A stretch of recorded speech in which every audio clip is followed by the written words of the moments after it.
লন্ডনে খালেদা জিয়ার সঙ্গে দেখা করলেন জামায়াতের আমির।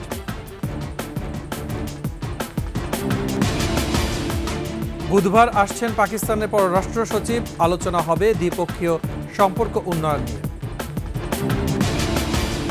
গা ঢাকা দিয়েছে ফ্যাসিস্টের মোটিফে আগুন দেওয়ার ঘটনায় অভিযুক্ত, গ্রেফতারে চলছে অভিযান।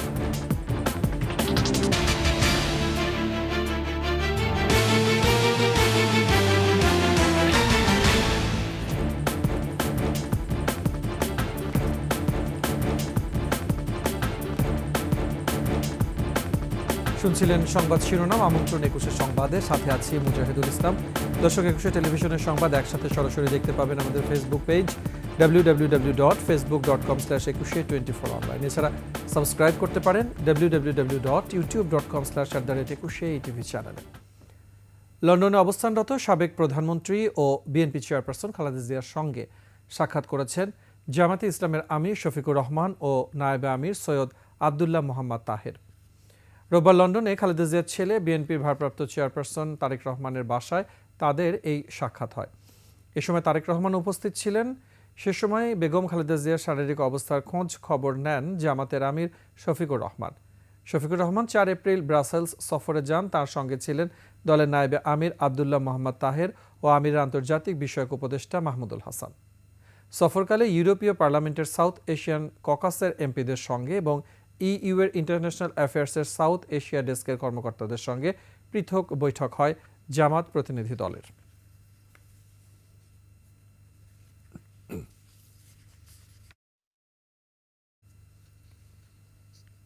দেড় দশক পর ঢাকায় হতে যাচ্ছে বাংলাদেশ ও পাকিস্তানের পররাষ্ট্র সচিবদের বৈঠক। বৃহস্পতিবার রাষ্ট্রীয় অতিথি ভবন পদ্মায় বৈঠকে পররাষ্ট্র সচিব মোহাম্মদ জসিমউদ্দিন বাংলাদেশের এবং আমনা বালুচ পাকিস্তানের নেতৃত্ব দেবেন। বৈঠকে অংশ নিতে বুধবার দুপুরে ঢাকা আসছেন পাকিস্তানের পররাষ্ট্র সচিব আমনা বালুচ। খসড়া সূচি অনুযায়ী বৃহস্পতিবার সকালে তিনি পররাষ্ট্র সচিব পর্যায়ের বৈঠকে যোগ দেবেন। বৈঠকে বাংলাদেশ পাকিস্তানের পররাষ্ট্র সচিব বাণিজ্য, বিনিয়োগ, প্রতিরক্ষা, কৃষি, তথ্য এবং যোগাযোগ প্রযুক্তি, সংযুক্তি সহ নানা বিষয়ে আলোচনা করবেন।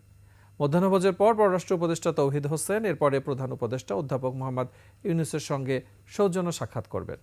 রাতে তাঁর সম্মানে রাজধানীর বারিধারায় বিশেষ নৈশভোজ হবে, যেখানে সুশীল সমাজের প্রতিনিধিরা যোগ দেবেন। ঢাকা বিশ্ববিদ্যালয় চারুকলা অনুষদের আনন্দ শোভাযাত্রার জন্য তৈরি করা ফ্যাসিস্টের প্রতিকৃতিতে আগুন দেওয়ার ঘটনায় অভিযুক্ত ব্যক্তিকে খুঁজছে পুলিশ। সামাজিক যোগাযোগ মাধ্যমে ঘটনার সিসিটিভি ফুটেজ ভাইরাল হওয়ার কারণে ওই ব্যক্তি গা ঢাকা দিয়েছে এমন ধারণা করা হচ্ছে। তবে তাকে গ্রেফতারে অভিযান চলছে। দীপু শিকদারের রিপোর্ট।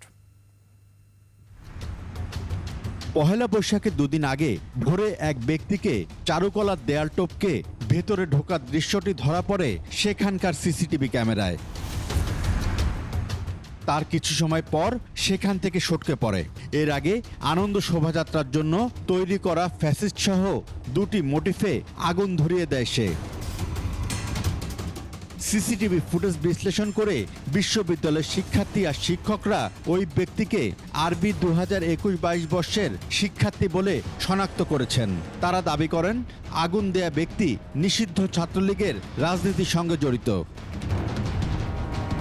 রমনা বিভাগের ডিসি বলছেন, জড়িত ব্যক্তিকে ধরতে পুলিশ নিজের মতো করে কাজ করছে।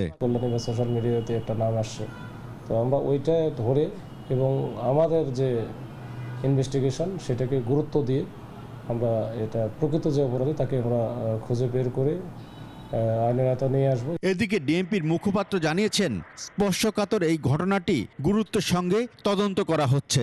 এটার প্রকৃত রহস্য উদ্ঘাটনের জন্য আমাদের একাধিক টিম কাজ করছে। আশা করি খুব শীঘ্রই এই ঘটনার প্রকৃত রহস্য উন্মোচন করা সম্ভব হবে। সিসিটিভি ফুটেজটি ভাইরাল হওয়ায় অপরাধী গা ঢাকা দিতে পারে বলে ধারণা পুলিশের। দীপু শিকদার, ২১ টেলিভিশন, ঢাকা। রাজুকের প্লট দুর্নীতির 2 মামলায় ক্ষমতাচ্যুত প্রধানমন্ত্রী শেখ হাসিনা ও তার ছেলে সজীব ওয়াজেদ জয় সহ 29 জনের বিরুদ্ধে গ্রেফতারি পরোয়ানা জারি করেছে আদালত। এদিকে গুলশানে ফ্ল্যাট দখলের অভিযোগে ব্রিটিশ এমপি ও শেখ রেহানার মেয়ে টিউলিপ সিদ্দিকের বিরুদ্ধে মামলা করেছে দুদক। বিস্তারিত সুমাইয়া খানের রিপোর্টে। প্রধানমন্ত্রী থাকা অবস্থায় শেখ হাসিনা ও তার পরিবারের সদস্যরা পূর্বাঞ্চলের রাজুকের প্লট বরাদ্দে নানা অনিয়মে জড়িয়েছেন। এমন অভিযোগে 2 মামলায় মঙ্গলবার চার্জশিট আমলে নেয় ঢাকা মেট্রোপলিটন জজ আদালত। এর মধ্যে এক মামলায় আসামি 12 জন, অপর মামলায় আসামি 17 জন। আসামিরা পলাতক থাকায় শেখ হাসিনা ও জয় সহ 29 জনের বিরুদ্ধে গ্রেপ্তারি পরোয়ানা জারি করা হয়। এদিকে গুলশানে ফ্ল্যাট দখলের অভিযোগে টিউলিপ সিদ্দিক সহ 3 জনকে আসামি করে মামলা করেছে দুর্নীতি দমন কমিশন। রাজুকের বিধিমালা লঙ্ঘনপূর্বক আইন উপদেষ্টাগণ এবং ইস্টার্ন হাউজিংয়ে সে সময় চেয়ারম্যান যিনি ছিলেন এবং অন্যান্য আইন উপদেষ্টা যারা ছিলেন তাদের সহযোগিতায়, এবং আপনি এখান থেকে নিশ্চয়ই বুঝতে পারছেন যে কেন তিনি বিনামূল্যে এই ফ্ল্যাটটি পেয়েছেন। এই প্রক্রিয়া করার কাজে অসাধু উপায় এবং তিনি তার প্রভাব খাটিয়ে এই কার্যক্রমটি সম্পন্ন করেছেন। টিউলিপের বিরুদ্ধে এর আগে আরও একটি মামলা দায়ের করে দুর্নীতি দমন কমিশন। ফৌজদারি অপরাধ যেটা হবে। সুমাইয়া খান, 21 টেলিভিশন, ঢাকা। বিপিএলে টিকিট বিক্রির টাকা নিয়ে 9-6 এবং মুজিব বর্ষের আয়োজনে দুর্নীতির অভিযোগে বাংলাদেশ ক্রিকেট বোর্ডে অভিযান চালিয়েছে দুর্নীতি দমন কমিশন। দুপুরে বিসিবির কার্যালয়ে দুদকের 3 সদস্যের একটি বিশেষ টিম অভিযান চালিয়ে নথি জব্দ করে। আকাশুজ্জামানের রিপোর্ট। মিরপুরে বিসিবিতে দুদকের অভিযান। উপস্থিত ছিলেন বাংলাদেশ ক্রিকেট বোর্ডের বেশ কজন কর্মকর্তা। বিসিবির সাবেক সভাপতি ও কর্তাদের বিরুদ্ধে এমনিতেই নানা অভিযোগ, তার সাথে যুক্ত হয় বিপিএলের টিকিট ইস্যু। 2023 সালে তৃতীয় বিভাগ ক্রিকেট লিগের দল বাছাইয়ে অনিয়ম নিয়ে অনুসন্ধানের কথা জানায় দুদক। তখনকার রিকোয়ারমেন্টগুলো কি ছিল, বর্তমান রিকোয়ারমেন্টগুলো কি আছে, সেগুলো আমরা আসলে তুলনামূলক আলোচনা যাচাই বাছাই করে দেখব। বিপিএলে এবারের আসরে বিসিবি নিজেরা টিকিট বিক্রি করেছে 13 কোটি টাকায়। আগের আসরগুলো থেকে এবার হিসাবে গড়মিলও পেয়েছে সংস্থাটি। প্রাথমিকভাবে মনে হচ্ছে যে অসঙ্গতি আছে, কারণ আপনি টিকিট সেলিং এর ব্যাপারটা যদি আপনি দেখেন তাহলে বুঝতে পারবেন। 8 বছরের আয় হচ্ছে 15 কোটি টাকা আর 1 বছরের আয় হচ্ছে 13 কোটি টাকা। দুর্নীতি মিলেছে মুজিব বর্ষের আয়োজনেও। ইন টোটালি প্রায় হচ্ছে 25 কোটি টাকার মতো হচ্ছে খরচ দেখানো হয়েছে, বাট অ্যাকচুয়াল খরচ হয়েছে 7 কোটি সামথিং। অভিযানে দুদকের টিম বিসিবি থেকে বিভিন্ন নথিপত্র জব্দ করে। আকাশুজ্জামান, 21 টেলিভিশন, ঢাকা। আওয়ামী লীগ প্রশ্নে যারা আপোষের রাজনীতি করছেন তাদের সাবধান হতে বলেছেন জাতীয় নাগরিক পার্টির দক্ষিণাঞ্চলের মুখ্য সংগঠক হাসনাত আব্দুল্লাহ। তাদের সতর্ক করে তিনি বলেছেন, অতি শিগগিরই আওয়ামী লীগ নিয়ে সিদ্ধান্তে আসুন, না হলে আপনারা করবেন সমঝোতার রাজনীতি আর আমি করব শিষ্টাচার বহির্ভূত আচরণ। নিজের ভেরিফাইড ফেসবুকে হাসনাত আব্দুল্লাহ বলছেন, যেদিন থেকে আমাদের আওয়ামী লীগ বিরোধী অবস্থান এবং আপোষের রাজনীতি বিরোধিতাকে শিষ্টাচার বহির্ভূত বলা শুরু হয়েছে, সেদিন থেকে আওয়ামী লীগের মিছিল বড় হতে শুরু হয়েছে। তিনি বলেছেন, আমি শিষ্টাচার বহির্ভূত আচরণ শুরু করলে নিতে পারবেন না, সাবধান হয়ে যান।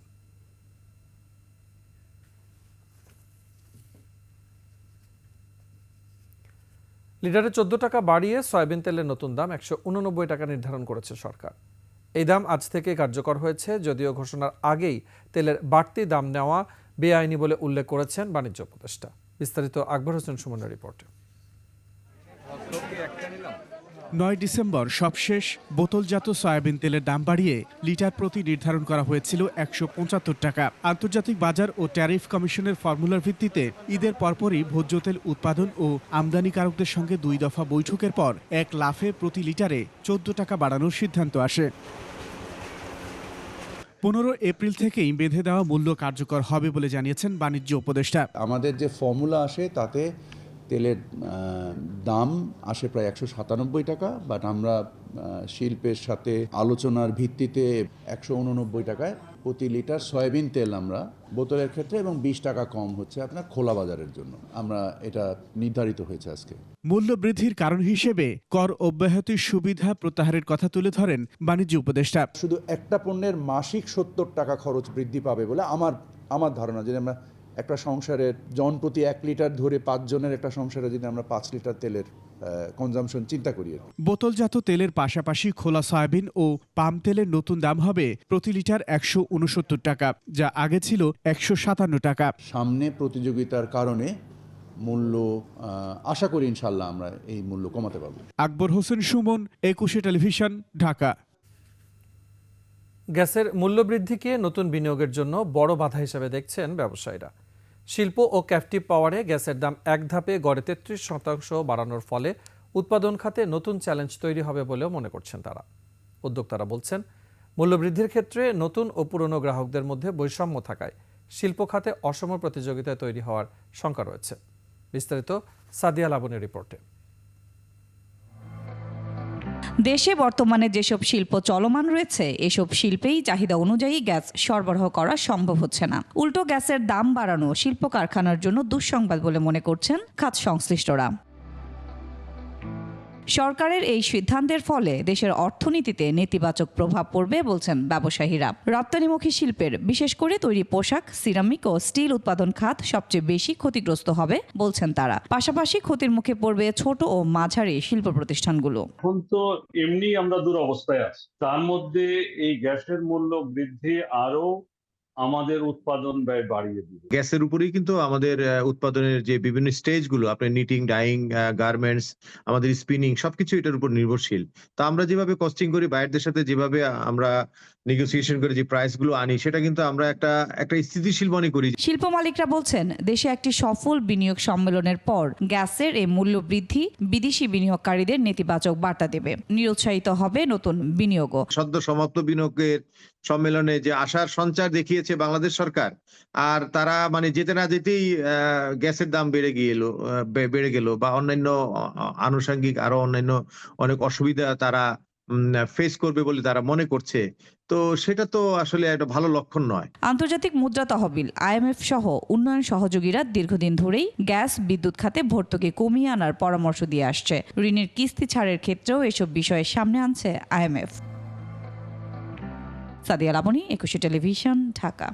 ঐকমত্য কমিশনের সাথে রাজনৈতিক দলগুলোর সংলাপের মাধ্যমে কতটুকু সংস্কার এই সরকার করবে তা নির্ধারিত হবে বলে জানিয়েছেন প্রধান উপদেষ্টার প্রেস সচিব শফিকুল আলম। ব্রিফিংয়ে তিনি একথা জানান। যদি এমন হয় যে আমরা 200টা সংস্কার করব, তার মধ্যে কি 10টা এখন করব, বাকিটা যারা পলিটিক্যাল কমিশন আসে তারা করবে, এরকম এই পুরো বিষয়টা নির্ভর করছে কনসেনসাস কমিশনের সাথে পলিটিক্যাল পার্টি ডায়ালগের উপরে। দিনাজপুরে বোনের বাড়িতে আত্মগোপনে থাকা গাইবান্ধা 2 আসনের সাবেক সংসদ সদস্য শাহ সারোয়ার কবিরকে গ্রেফতার করেছে পুলিশ। অভিযান চালিয়ে মঙ্গলবার রাতে শহরের ঈদগাহ আবাসিক এলাকা থেকে তাকে গ্রেফতার করা হয়। সারোয়ার কবিরের বিরুদ্ধে গাইবান্ধার থানায় 2টি মামলা রয়েছে।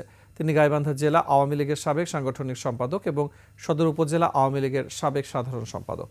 দ্বাদশ জাতীয় সংসদ নির্বাচনে স্বতন্ত্র প্রার্থী হিসেবে সংসদ সদস্য হন তিনি। এছাড়া গাইবান্ধা সদর উপজেলা পরিষদের চেয়ারম্যান ছিলেন শাহ সারোয়ার কবির।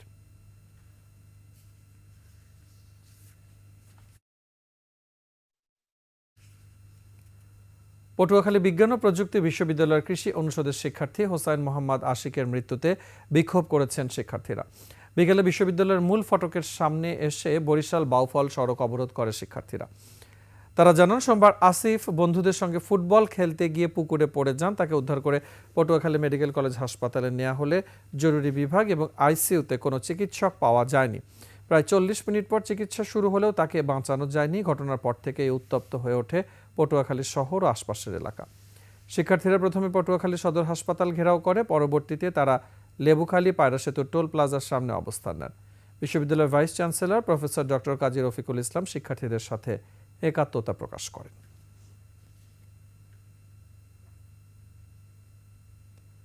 26-এ পা রাখল একুশে টেলিভিশন। প্রতিষ্ঠানটির রজত জয়ন্তী উপলক্ষে নানা আয়োজন হয় দেশজুড়ে। কর্মসূচির মধ্যে ছিল কেক কাটা, আলোচনা সভা, আনন্দ র্যালি ও হাসপাতালে দুস্থ রোগীদের মাঝে খাবার বিতরণ। দর্শক চাহিদা পূরণে একুশে টিভি আগামী দিনেও অগ্রণী ভূমিকা রাখবে এমন প্রত্যাশা ছিল দর্শকদের কণ্ঠে। প্রতিনিধিদের তথ্য ছবিতে ডেস্ক রিপোর্ট। লক্ষ্মীপুরে একুশে টেলিভিশনের রজত জয়ন্তীতে কেক কাটা ও আলোচনা সভা অনুষ্ঠিত হয়। অনুষ্ঠানে একুশে দর্শক ফোরাম ও ক্যাবল অপারেটর সহ অনেকে অংশ নেন। রংপুরে জুলাই বিপ্লবে শহীদ পরিবারের মাঝে উপহার বিতরণ, কেক কাটা ও আলোচনা সভা সহ নানা আয়োজনে একুশে টেলিভিশনের রজত জয়ন্তী উদযাপিত হয়। ইটিভির 25তম প্রতিষ্ঠাবার্ষিকী উপলক্ষে বগুড়ায় কেক কাটা ও আলোচনা সভা অনুষ্ঠিত হয়। এ সময় জুলাই অভ্যুত্থানে আহতদের মাঝে উপহার সামগ্রী বিতরণ করা হয়। কুড়িগ্রাম প্রেস ক্লাবে নানা আয়োজনের মধ্য দিয়ে ইটিভির রজত জয়ন্তী উদযাপিত হয়। আয়োজন করা হয় র্যালি, আলোচনা সভা, কেক কাটা ও সাংস্কৃতিক অনুষ্ঠানের।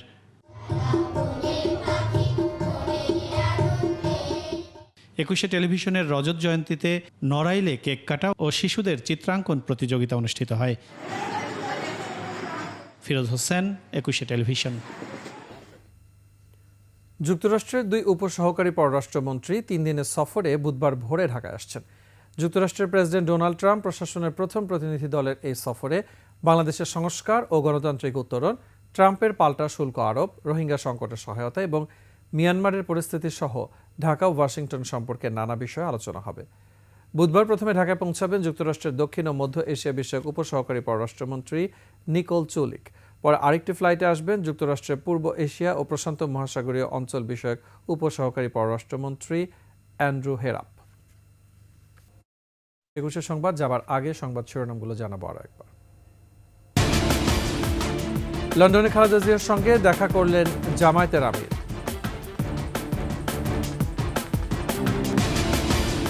বুধবার আসছেন পাকিস্তানের পররাষ্ট্র সচিব, আলোচনা হবে দ্বিপক্ষীয় সম্পর্ক উন্নয়ন নিয়ে। গা ঢাকা দিয়েছে ফ্যাসিস্টের মোটিফে আগুন দেওয়ার ঘটনায় অভিযুক্ত, গ্রেফতারে চলছে অভিযান।